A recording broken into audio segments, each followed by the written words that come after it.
5 ans après le début de la procédure de l'affaire dite charbon fin au Burkina Faso, le 25 janvier dernier, la justice burkinabé a prononcé une affaire éteinte. Cette décision fait suite à un accord transactionnel conclu entre l'État du Burkina Faso et les accusés. Un accord que le RENLAC dénonce en y voyant une prime à l'impunité et un déni de justice pour les populations burkinabées. Ce 1er février, le RENLAC a exprimé sa profonde déception face à ces dénouements. Explication Gérard Sommet, Jérôme Tenderbego. L'accord transactionnel conclu entre l'État burkinabé et la société minière IAMGOLD et Sakan SA laisse un goût d'inachevé pour le RENLAC, le réseau national anti-corruption.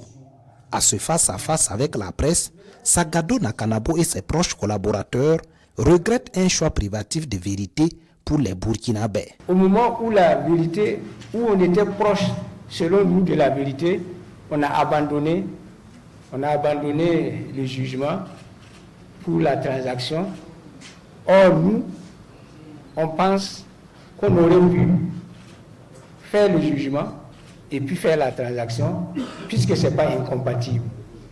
On peut faire effectivement la transaction avant, on peut faire la transaction après, on peut faire la transaction pendant, mais ça c'est notre intime conviction, était que dans cette affaire, vu l'importance des enjeux, c'était mieux qu'on sache vraiment s'il y a eu fraude ou s'il n'y a pas eu fraude.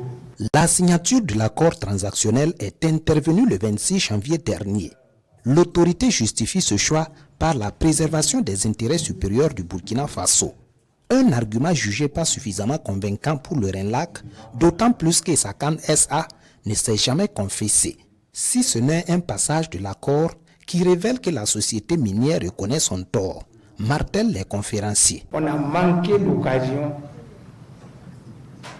de poser les bases pour qu'à l'avenir, ce genre d'action ne se produise plus.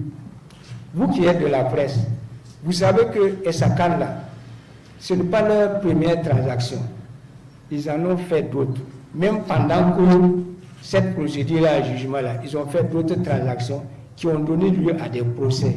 Le RENLAC annonce également avoir décliné l'offre de participer au traitement de la cargaison de charbon fin saisie de la société minière IAMGOLD et Sakan SA, mais entend poursuivre ses activités de veille pour bouter la corruption hors des frontières du Burkina Faso.